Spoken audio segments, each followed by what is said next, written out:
হঠাৎ করেই একজন সৈনিক এমন এক দ্বীপে পৌঁছে যায় যেখানে শুধু মেয়েরা বসবাস করত। সৈন্যটি ভেবেছিল তার জীবনে সুখের দিন চলে এসেছে, কিন্তু তার ধারণা ছিল সম্পূর্ণ ভুল। ধীরে ধীরে সেখানের প্রতিটা মেয়ে তার প্রতি দুর্বল হয়ে পড়ে। তারা ছেলেটিকে দিয়ে নিজেদের চাহিদা পূরণ করতে চাইত। নির্জন দ্বীপে কি ঘটেছিল এটাই দেখব আমরা আজকের এই মুভি দ্য বিগল ডে। তবে ভিডিওটির শেষে রয়েছে এক চমৎকার টুইস্ট। তো বন্ধুরা চলুন শুরু করা যাক। তখন 18-র দশক। ভার্জিনিয়াতে টানা 3 বছর ধরে চলছে রক্তক্ষয়ী গৃহযুদ্ধ। এরপর আমরা দেখি এমি নামের একটি ছোট্ট মেয়েকে। সে ঘন জঙ্গলের মাঝে এসেছে মাশরুম খোঁজার জন্য, কিন্তু হঠাৎ করে কিছু একটা দেখে সে থমকে দাঁড়ায়। সামনেই এক বিশাল গাছের নিচে পড়ে আছেন এক সোলজার। এমি খেয়াল করেন সেই লোকটি আহত, তার পা থেকে রক্ত বের হচ্ছে। এই সৈনিকের নাম হলো জন।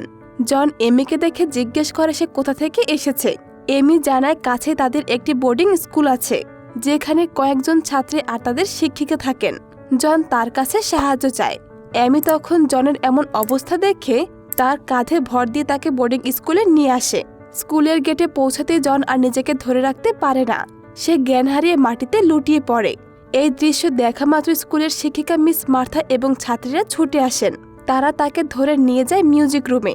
প্রথমে মিস মার্থা নির্দেশ দেন গেটে একটি নীল কাপড় টাঙিয়ে দিতে, যাতে দূর থেকে দেশের সৈনিকরা বুঝতে পারে এখানে একজন শত্রুপক্ষের লোক লুকিয়ে আছে। কিন্তু জনের অবস্থা এতটাই খারাপ যে মার্থার মন গলে যায়।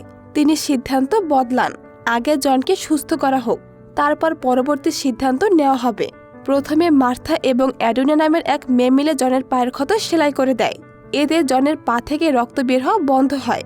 অ্যামি তখন সবার সাথে জনের পরিচয় করিয়ে দেয়। সবাই জনের দিকে আগ্রহ নিয়ে তাকিয়েছিল। তারা বহুদিন পর কোনো পুরুষকে দেখতে পেয়েছে। মার্থা বিষয়টা বুঝতে পারেন এবং সবাইকে থামিয়ে দিয়ে বলেন ও এখানে বেশি দিন থাকবে না, তাই ওর সম্পর্কে বেশি জানার প্রয়োজন নেই। এমন সময় তারা কিছু শব্দ শুনতে পায়। মার্থা তখন ভয়ে মেয়েদেরকে উপরে পাঠিয়ে দেন। এরপর তিনি বাইরে গেলে দেখে বিশাল এক কনফেডারেট সেনাদল। ক্যাপ্টেন মার্থাকে সতর্ক করে বলে, চারপাশে অনেক শত্রু সেনা ঘোরাফেরা করছে, তোমরা কি কোনো শত্রুপক্ষের সৈন্যকে দেখেছ? মার্থা তখন চালাকি করে পরিস্থিতি সামাল দেন এবং আত্মরক্ষার জন্য ক্যাপ্টেনের কাছে কিছু গুলি চান, কারণ তার বাবার পুরনো বন্দুকটির গুলি শেষ হয়ে গেছে। এরপর সেনারা চলে যায়। জানালা দিয়ে এই দৃশ্য এমি দেখতে পায়। সে খুশি হয় এটা ভেবে যে মার্থা জনকে ধরিয়ে দেয়নি। সেদিন রাতে সবাই মিলে প্রার্থনা করছিল। সময়টা তখন এমন ছিল, চারদিকে তখন যুদ্ধ চলছে, ফলে সাধারণ মানুষেরা রাতে নিশ্চিন্তে ঘুমাতে পারে না। যে কোনো সময় তাদের উপরে অ্যাটাক হতে পারে। এছাড়া তারা জনের জন্য প্রার্থনা করে যেন সে দ্রুত সুস্থ হয়ে ওঠে। পরদিন সকালে জ্ঞান ফিরতেই জন নিজেকে মার্থার সামনে দেখতে পায়। মার্থা প্রশ্ন করেন, চারপাশে অনেক শত্রু সেনা আছে, আপনার কি ভয় করছে না? জন মুচকি হেসে উত্তর দেন, না, কারণ তোমাদের উপর আমার বিশ্বাস আছে। এভাবে জন তাদের অনেক প্রশংসা করে। ফলে সেখানে সবাই জনের প্রতি দুর্বল হয়ে পড়ে। আস্তে আস্তে স্কুলের পরিবেশ বদলাতে থাকে। এলিসিয়া নামের মেয়েটি জনের প্রতি খুব আগ্রহ দেখাচ্ছিল, যদিও শিক্ষিকা তাকে অনেক শাসনে রাখেন। সেদিন বিকেলে অ্যাডনা নামের মেয়েটি জনের পা ব্যান্ডেজ করতে আসে। তখন রুমে তারা দুজনে ছিল। এই সুযোগকে কাজে লাগিয়ে জন তাকে ইমপ্রেস করার চেষ্টা করে। সে বলে, আমি যুদ্ধ থেকে এখানে চলে এসেছি কারণ সেখানে প্রতিনিয়ত এমন সব নির্মম ঘটনা ঘটে যা আমার পক্ষে দেখা সম্ভব না। এডুইনাও তখন নিজের জীবনের গল্প বলতে শুরু করে। তারা রিজ শহরে থাকত। তার বাবার নিজস্ব ব্যবসা ছিল। সেই ব্যবসার কারণে তাকে ছোটবেলা থেকে অনেক জায়গায় ঘুরে বেড়াতে হয়েছে, কিন্তু একদিন সে এই দ্বীপে আসলে আর এখান থেকে ফেরেনি। ধীরে ধীরে তাদের মধ্যে কথাবার্তা জমে ওঠে। একসময় জন একটু ফ্ল্যাট করে বলে, তার মতো সুন্দর কাউকে সে আগে কখনো দেখেনি। আমরা তখন এডুইনার আচরণ দেখে বুঝতে পারি সে জনকে ভালোবাসতে শুরু করেছে। এরপর জন তাকে জিজ্ঞেস করে তার জীবনের সবচেয়ে বড় ইচ্ছা কি। মেয়েটি বলে সে শুধু এখান থেকে চলে যেতে চায়। এরপর সন্ধ্যা নামতে সবাইকে এক জায়গায় জড়ো করা হয় প্রার্থনার জন্য। সেই সময় মেয়েদের মধ্যে এলিসিয়া টয়লেটে যাওয়ার অনুমতি চায়। মার্থা তাকে পারমিশন দেয়, কিন্তু এলিসিয়া টয়লেটে না গিয়ে জনের কাছে চলে আসে। জন তখন রুমে একাই ছিল। সে কিছু না বলে সেখানে গিয়ে হঠাৎ করে জনকে কিস করতে শুরু করে। জন তো পুরো অবাক হয়ে যায়, কিন্তু সে তাকে বাধা দেয় না, কারণ তার কাছেও এই বিষয়টা খুবই ভালো লাগছিল। বেশ কিছুক্ষণ পর এলিসিয়া আবার সেখান থেকে বেরিয়ে প্রার্থনার কক্ষে ফিরে যায়। পরদিন সকালে মার্থা সব মেয়েদেরকে পরামর্শ দেয় তাদের সবার একসাথে জনের সঙ্গে প্রার্থনা করা উচিত। সবাই রাজি হয় এবং জনের ঘরে চলে আসে। প্রথমে তারা মিউজিক চালায়। ঠিক যখন প্রার্থনা শুরু করতে যাবে তখনই দরজায় কেউ একজন ধাক্কা দেয়। মেয়েরা ভয়ে আঁতকে ওঠে। মার্থা সবাইকে ঘরে থাকতে বলে সে বাইরে যায়। কিছুক্ষণ পর ফিরে এসে জানায় ওরা 2 জন সৈনিক ছিল যাদের 100 মাসে খাবার দিয়েছে। এরপর শিক্ষিকা মেয়েদের সঙ্গে আলোচনা করে এখন জনকে কি সৈনিকদের হাতে তুলে দেওয়া উচিত নাকি তাকে লুকিয়ে রাখা হবে। একে একে সব মেয়েরা বলে জন এখানেই থাকুক, কারণ তারা সবাই জনকে ভালোবেসে ফেলেছিল। জনের মাধ্যমে তারা নিজেদের চাহিদা মেটানোর পরিকল্পনা করেছে। শেষমেশ মার্থা রাজি হয়। সেই রাতেই মার্থা জনকে তার সঙ্গে ড্রিঙ্কস করার জন্য ইনভাইট করে। জন এই সুযোগ হাতছাড়া করে না। তারা একসাথে ড্রিঙ্কস করে। এখানে স্পষ্ট বোঝা যায় কঠোর মার্থা ধীরে ধীরে জনের প্রতি দুর্বল হচ্ছে। সে তাকে পছন্দ করতে শুরু করেছে। মার্থা জনের অনেক প্রশংসা করে। এভাবে ধীরে ধীরে জন পুরোপুরি সুস্থ হয়ে ওঠে। সে বাড়ির চারপাশ ঘুরে দেখে এবং লক্ষ্য করে বাগানগুলো অপরিষ্কার এবং ময়লা জমে গেছে। সে নিজেই সেগুলো ঠিক করা শুরু করে। সেখানে মেয়েরা তখন জনকে ইমপ্রেস করার চেষ্টা করে। অ্যামি নামের মেয়েটি তাকে পানি এনে দেয়, তার সঙ্গে কথা বলে। জন তখন বলে অ্যামি তার সবচেয়ে কাছের মানুষ, কারণ একমাত্র অ্যামি তাকে মৃত্যুর হাত থেকে বাঁচিয়েছিল। এতে অ্যামি খুব খুশি হয়। সে যখন ফিরে যাচ্ছে মাঝপথে তার দেখা হয় অ্যালিসিয়ার সঙ্গে। অ্যালিসিয়া ভীষণ রেগে যায়, কারণ সে জনকে নিজের করে পেতে চাইত। এদিকে জন নিজের কাজ চালিয়ে যায়। হঠাৎ সে লক্ষ্য করে মার্থা জানালা দিয়ে তাকেই দেখছে। কিছুক্ষণের মধ্যেই মার্থা সেখানে এসে হাজির হয় এবং বাগান পরিষ্কার করার জন্য তার অনেক প্রশংসা করে। এরপর সে জানায় এই সপ্তাহের শেষে তাকে এখান থেকে চলে যেতে হবে, কারণ তার পা অনেকটাই সুস্থ। এ কথা শোনা মাত্রই জন চিন্তিত হয়ে পড়ে। সে প্রস্তাব দেয় তাকে এখানে একজন মালি হিসেবে রাখার জন্য, কারণ বাগান এখনো পুরোপুরি ঠিক হয়নি। সে এটা সুন্দর করে তুলবে। কিন্তু মার্থা তার সিদ্ধান্তে অনড় ছিল। জন চলে যাবে এই খবরটা অন্য মেয়েদের কাছেও পৌঁছে যায়। তারাও ভীষণ কষ্ট পায়। ইতোমধ্যে সবাই জনকে অনেক ভালোবেসে ফেলেছে। রাতে তারা সবাই মিলে মার্থাকে রাজি করায় যেন জনের সঙ্গে একসাথে ডিনার করা হয়, কারণ জন সবসময় একা একা ডিনার করে। এরপর এডউইনা জনের সঙ্গে দেখা করে। সে বলে সে জনকে হারাতে চায় না। জনও জানে না সে এখান থেকে যেতে চায় না। আর এখানে প্রথমবার জন স্বীকার করে যে সে এডউইনাকে অনেক ভালোবাসে। প্রথমে তো মেয়েটি বিশ্বাস করে না। তখন জন জোর দিয়ে বলে সে শুরু থেকে তাকে অনেক পছন্দ করত, শুধু ভয় পেত বলেই কিছু বলতে পারেনি। যেহেতু এডউইনা এখান থেকে চলে যেতে চায়, তারা একে অপরকে বিয়ে করে জন তাকে তার শহরে নিয়ে যাবে। এডউইনার সঙ্গে সঙ্গে জনকে জড়িয়ে ধরে এবং কিস করতে শুরু করে। ঠিক তখনই সেখানে অন্য মেয়েরা চলে আসে। দুজনকে একসাথে দেখে মেয়েরা চুপচাপ সেখান থেকে চলে যায়। এরপর সন্ধ্যায় জনকে ডিনারের জন্য আমন্ত্রণ করা হয়। ডিনারের সময় সব মেয়েরা জনকে ইমপ্রেস করার জন্য সুন্দর সুন্দর ড্রেস পরে। জন সবার সঙ্গে ফ্ল্যাট করতে শুরু করে এবং তাদের শরীর নিয়ে খুব প্রশংসা করে। এসব কথা শুনে অ্যালিসিয়া খুব গর্ব অনুভব করে, কিন্তু এদিকে এডউইনা খুব জেলাস ফিল করে। সেখানের মেয়েগুলো তখন নিজের বিষয়ে ভালো ভালো কথা বলে জনকে ইমপ্রেস করার চেষ্টা করে। জন তখন মার্থাকে বলে এই ঘরের সবচেয়ে সাহসী মহিলা হলো মার্থা। জনের মুখে এমন কথা শুনে মার্থা খুব খুশি হয়।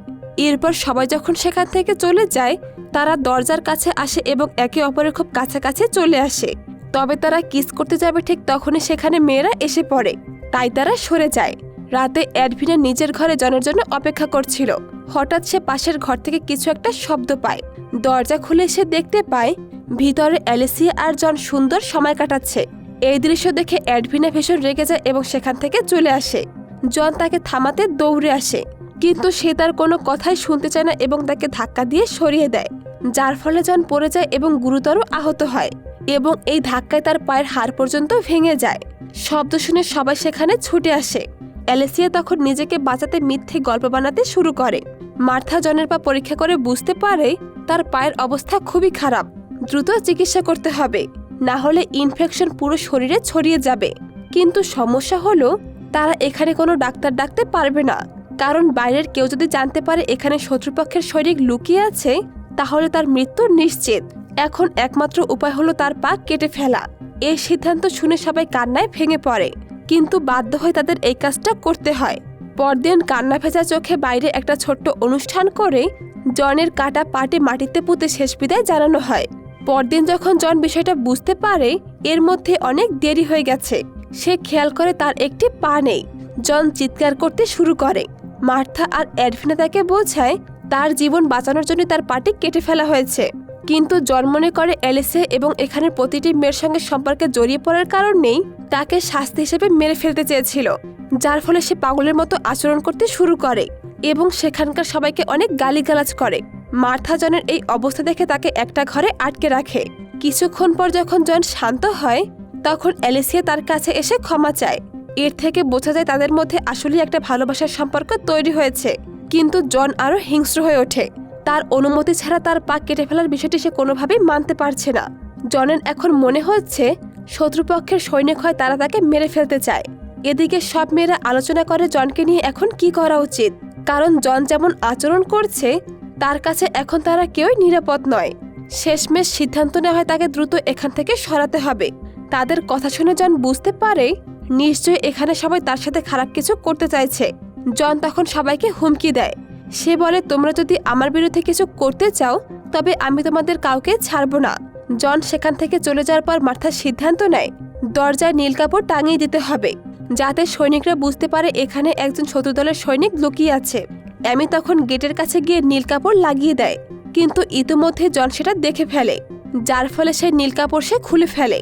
অ্যামি তখন বাঁচার জন্য পালাতে শুরু করলে জন তার পিছু নেয়। শেষমেশ জন এমিকে ধরে ফেলে এবং বন্দুক তাক করে হুমকি দিয়ে বলে এরপর যদি সে এরকম কোনো কাজ করে তাহলে সে তাকে মেরে ফেলবে। এসব দেখে মার্থা সেখানে গিয়ে জনকে শান্ত করার চেষ্টা করে। সে তাকে বলে, তোমার যত অভিযোগ আছে সব তুমি আমার রুমে এসে বলো। জন তার কথা মতো ঘরে ফিরে আসে এবং সে মার্থাকে তার সব মনের কথা খুলে বলে। সে বলে সে মেয়েদের কোনো ক্ষতি করতে চায়নি, এটা কখনোই তার ইচ্ছা ছিল না, কিন্তু পঙ্গু জীবন তাকে ক্লান্ত করে ফেলেছে। সে মনে করে এই জীবনের থেকে মৃত্যু উত্তম। কিন্তু যাবার আগে সে আবারও হুমকি দিয়ে বলে, যদি তোমরা আবারও আমার ক্ষতি করার চেষ্টা করো তাহলে এক এক করে গুলি করে সবাইকে শেষ করে দেব। এ কথা বলে সে একটা গুলি ছুঁড়ে মারে, ফলে উপরের বাতিটি ভেঙে নিচে পড়ে যায়। এতে করে মেয়েরা ভয়ে কাঁপতে শুরু করে। এরপর জন সোজা উপরে চলে যায়। অ্যাডুইনাও তার পিছু নিয়ে সেখানে চলে আসে। এবার সে কাছে এসে সময় নষ্ট না করে জনকে তাদের ফাঁদে ফেলার চেষ্টা করে। প্রথমে জনের ইচ্ছা না থাকলেও ধীরে ধীরে সে তার নেশায় পড়ে যায়। এদিকে নিচের রুমে মেয়েরা ভীষণ টেনশনে ছিল। তারা নিজেদের মধ্যে জনকে নিয়ে আলোচনা করছিল। কেউ কেউ পরামর্শ দেয় ওকে ফাঁসি দিয়ে পুড়িয়ে ফেলা উচিত, এটাই একমাত্র সমাধান। কিন্তু মার্থা এত নিষ্ঠুর কিছু করতে রাজি হয় না। ঠিক তখনই আরেকজন জানায় জন মাশরুম খেতে অনেক ভালোবাসে। অ্যামি যদি একটা বিষাক্ত মাশরুম খুঁজে বের করতে পারে এবং সেটা জনকে খাওয়ায় তাহলে তারা জনকে খুব সহজেই মারতে পারবে। মার্থার এই প্ল্যানটা পছন্দ হয়, তাই সবাই ডিনারের জন্য প্রস্তুত হয়। এদিকে অ্যারুইনের সাথে মিলিত হওয়ার পর জনের মেজাজটাও একটু বদলে যায়। শান্ত মনে সে নিচে নেমে আসে খাবার খেতে, এমনকি সেই রাতের খারাপ ব্যবহারের জন্য সে ক্ষমা চায়। কিন্তু এসব কিছুতেই যেন মেয়েদের মন গলে না। তারা ইতিমধ্যে সিদ্ধান্ত নিয়ে ফেলেছে জনকে মারবেই, কারণ তার জন্য আজ সবার মনে একের পর এক শত্রুতা তৈরি হয়েছে। সে মরে গেলে সবকিছুর সমাধান হবে। অবশেষে অ্যামির বাছাই করা সে বিষাক্ত মাশরুম জনের সামনে পরিবেশন করা হয়। সে কোনো কিছু না ভেবে খেতে শুরু করে। তারপর প্লেটটা অ্যাডুইনের দিকে এগিয়ে দেয়। সে খেতেই যাবে এমন সময় বাকিরা মনে করিয়ে দেয়, তুমি তো মাশরুম পছন্দ করো না। অ্যাডুইনা তখন আর মাশরুম খায় না। আসলে সে বাকিদের প্ল্যানিং সম্পর্কে তখনও কিছুই জানতো না। কিন্তু এদিকে জন মনের আনন্দে মাশরুম খেতে শুরু করে। কিছুক্ষণের মধ্যে বিষের প্রভাব শুরু হলে জনের শ্বাসকষ্ট শুরু হয়ে যায়। তখন আমরা দেখতে পাই একমাত্র অ্যাডুইনে তার জন্য চিন্তিত ছিল। বাকিদের চোখে তার জন্য কোনো মায়াই নেই, বরং তারা এমন আচরণ করছিল যেন কিছুই ঘটেনি।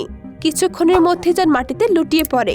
অ্যাডুইনে তখনই বুঝতে পারে তাকে বিষ দেওয়া হয়েছে, কিন্তু ততক্ষণে অনেক দেরি হয়ে গেছে। দৃশ্য পরিবর্তন হলে আমরা পরদিন সকালের দৃশ্য দেখতে পাই। মেয়েরা জনের মৃতদেহ একটা বস্তায় ভরে গেটের বাইরে রেখে দেয় এবং গেটে ঝুলিয়ে দেওয়া হয় নীল কাপড়, যাতে অন্য সৈনিকরা তাকে খুঁজে পায়। এরপর সবাই নিজেদের স্বাভাবিক জীবনে ফিরে যায়। আর এভাবেই শেষ হয় জন নামের এক সৈনিকের জীবন গল্প। কেমন লাগলো আজকের এই গল্পটি তা কমেন্ট করে জানিয়ে যেতে ভুলবে না। ফিরে আসবো আবারও কোনো ভিডিও নিয়ে। খোদা হাফেজ।